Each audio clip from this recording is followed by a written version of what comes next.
Last week on Hell's Kitchen, Bronx-based rookie chef Jose DeJesus proved incapable of cooking the veal correctly and was sent on his way after embarrassing Gordon Ramsay during a charity event dinner service.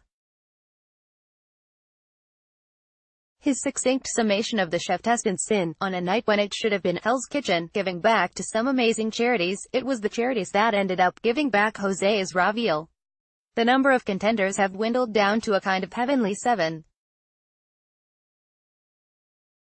Below, check out our minute-by-minute recap of Hell's Kitchen, Season 18, Episode 11, titled Devilish Desserts, to find out what happened January 11th. 9:03 p.m. Brett Houser resents that Red teammate Trevor McGrath pled his case against being eliminated last week by proclaiming, "I have more fight in me than anyone here." 9:04 p.m. After being told by Ramsay to piss off Brett, Trev and Motto scoot out of the kitchen. In their living quarters, Brett grouses for Trevor to say he is the most determined guy here. That's nonsense. I bleed determination. Yes, Trev is once again being bashed by his own teammates. He says to the camera, "I have a feeling that Brett wanted me gone tonight. But I don't give up because that is the ultimate insult to Gordon Ramsay." 9:05 p.m. Chef Ramsay beckons the chefs, and they swiftly enter the kitchen only to find a pair of champion figures skaters, Carolina Calhoun and Colin Brubaker, waltzing on a frozen pond. Ramsay professes, "Of all Olympic sports, ice dancing is truly the most romantic." Okay, what does this have to do with cooking? Similar to ice dancing in the culinary world, there's nothing more romantic. Then, after Brubaker gives his partner a cupcake, Motto finishes the thought, "dessert." That is their reward challenge, to create, as the episode's title states, a devilish dessert in 60 minutes. 9:08 p.m. Motto says he will put a little spin on bread pudding. Brett pours liquor into a pan. As Trevor says, the best part of waking up is putting a little cognac in your cup. It will be used for arancini, deep-fried balls that will be stuffed with white chocolate and orange zest. Trevor is not impressed. Again, with the Italian. "What the bleep are you, Rocky Balboa? Let's shake it up a little bit." Kanye Houston attempts a deconstructed cherry tiramisu. For some reason, Trev does a healthy dessert with raspberries and goji berries plus avocado mousse. Isn't it romantic? Not really. Heather Williams also chooses to do bread pudding, considering time is of the essence. She adds whiskey and has Kanye taste it. She finds it too strong and tells her to cook it out a bit. 9:10 p.m. Mia Castro's roasted apple tart starts to crumble and Ramsay notices. She wisely shoos him away and says it is fine.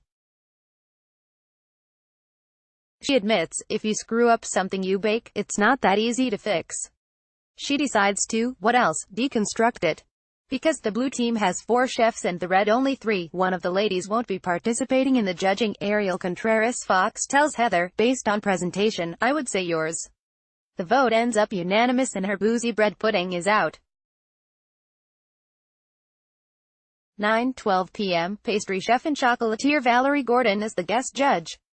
Kanye is first with her tiramisu and chocolate ladyfingers with a cherry glaze on the bottom.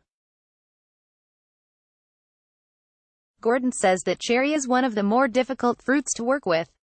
You can get that gorgeous sweetness or it tastes like cough syrup. Hack. It's cough syrup. Ramsay gives it 1 ladyfinger, Gordon gives 2. Motto does a campfire bread pudding. Gordon finds it very moist and says it is a great concept. But he should have used bittersweet chocolate for more complexity. She gives him a 3 and Ramsay gives it a 4 out of 5. 9:14 p.m. When Mia says, deconstructed, she can't quite sell it. Gordon finds the ginger a little aggressive and describes the dish as muddy and not in a good way. She gives it a 2 and so does Ramsay. OMG. The men have a rare chance to win a reward challenge. Brett's fried balls are next.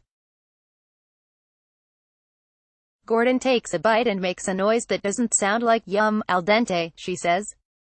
That is really al dente. Gordon and Ramsay both give him a 1 while ball jokes start flying. 9:16 p.m. The ladies now have a chance and Ariel could be the one to put them ahead. "I have a Thai lemon beet tart, Gordon. That's yummy."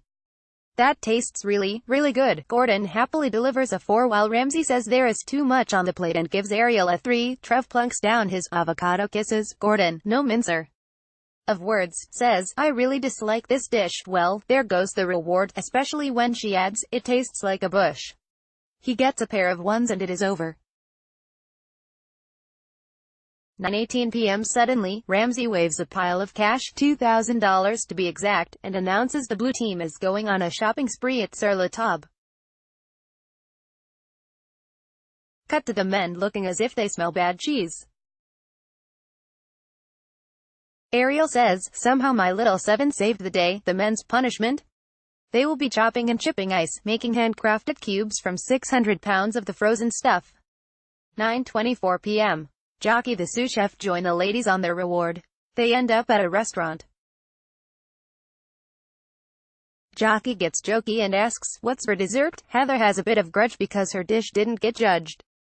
Meanwhile, Trevor's refusal to acknowledge his dessert disaster bugs Brett, who says, I lost my respect for Trevor today. Poor Trev from last episode is back. It seems they don't like me. They just want me out of here. He starts just bashing the ice into shards rather than cubes. 9:35 p.m. The women return to Hell's Kitchen for dinner service and both teams start to prep.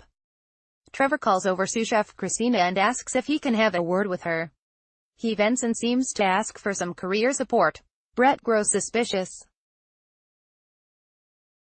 The doors are open. Mia is on hot appetizers, which means lots of tasting. Turns out, she has to make seafood risotto and is allergic to it. She switches to the carbonara and Ariel takes over the risotto. Both kitchens move on to entrees, which have been the red team's Waterloo each week, and it is again, as Trev hands Ramsay a raw beef Wellington. 9:39 p.m. Ramsay is frustrated with Trev, telling him, you must step up now. The ladies seem to be doing better, but Heather notes the strip steaks are thick as hell.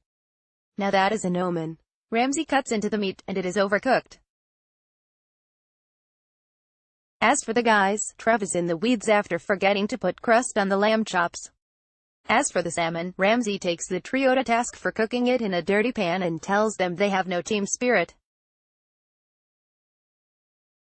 Ariel is disappointed that Heather is incapable of handling the steaks, especially since she is a veteran and a runner-up on her season. But her second try is deemed fine. 9:45 p.m. Will the men be able to bounce back, too? Unlikely, since Trev overcooked the lamb. Ramsay herds the red team into the pantry. A bleep storm breaks out and a lamb chop abuse is committed. They walk back to the kitchen to finish the service. 9:48 p.m. The blue team is given the night's VIP table and Kanye blows it with raw salmon. Ramsay finishes cooking it, which makes the diners happy. That is until Ramsay checks the salmon made by the men and it is ice cold. Gordo is particularly appalled since the woman who ordered it is pregnant and throws a fairly epic meltdown even for him. Only Motto had no issues. Sign up for Gold Derby's free newsletter with latest predictions. 9:54 p.m. An elimination is nigh. It's Trev versus Brett. Ramsay bemoans their lack of cohesiveness as a team. He allows them to make their cases why they should stay. His decision? Trev, this is your third time up here. And the downward spiral over the last 3 services indicate to me that you are not ready to be my executive chef in Las Vegas. Ramsay also has words for Brett. I've given you a lifeline. I like to see a lot more from you. 9:57 p.m. Then comes a surprise. He turns to the blue team and asks, which one of you can emerge as a leader and jump into the red team? Ambitious Mia decides it is worth her while to show that she can take command. Final words from Ramsay. Trevor was one of the most passionate chefs I've ever had in Hell's Kitchen. But until he has the support of his brigade, he will be lost at sea. Next time, it is black jacket time, Ramsay announces. And there are only 5 for the taking. There are 3 veterans and 3 rookies left. Now things will really start cooking, especially when Heather suffers an injury.